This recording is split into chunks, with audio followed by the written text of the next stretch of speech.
அனைவருக்கும் வணக்கம். இதுவரையிலும் நெடுங்கம்பு வீச்சு வீச்சு முறைகளும் படை வீச்சில் ஒரு படை வீச்சு ஏறு வரிசை இறங்கு வரிசை பார்த்துருக்குறோம்.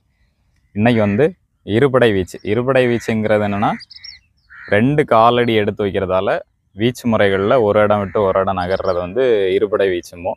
இன்றைக்கி இருபடை வீச்சுக்கான கால்பாடம் மட்டும் ஏறு வரிசையில் கால்பாடம் மட்டும் எப்படிங்கிறத பார்ப்போம். இதுக்கு அடுத்த பதிவில் வீச்சு முறைகளை பார்க்கலாம். இன்றைக்கி இருபடை வீச்சுக்கான கால் பாடங்களை எப்படி பண்ணுறது அப்படிங்கிறத பார்ப்போம். முதல்ல இடது கால் முன் வச்ச மாதிரி நின்றுக்கிறோம். ஆரம்ப நிலையில் தயார் நிலையில் இடது கால் முன்னாடி வலது கால் பின்னாடி. முன்னாடி இருக்கிற காலை வலது பக்கமாக, இடது கால் முன்னாடி வச்சுருக்கிறப்போ வலது பக்கம், வலது கால் முன்னாடி வச்சுருக்கிறப்போ இடது பக்கம், எதிர் திசையில். இடது கால் எடுத்து வலது பக்கமாக ஒரு அரை அடி தள்ளி வைக்கிறேன். இந்த காலை ஒரு அரை வட்டத்தில் அப்படியே தூக்கி முன்னாடி தூக்கி வைக்கணும், புரிகிறதுக்காக பண்ணுறேன்.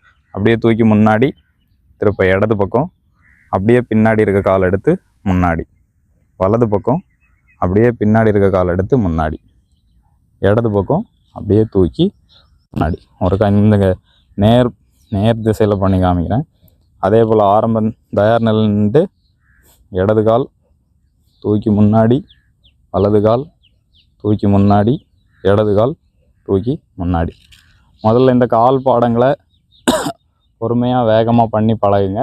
அதுக்கப்புறம் இந்த கால் பாடத்தோடு சேர்த்து வீசுறது எப்படி அப்படிங்கிறத அடுத்த பதிவில் பார்க்கலாம். நன்றி.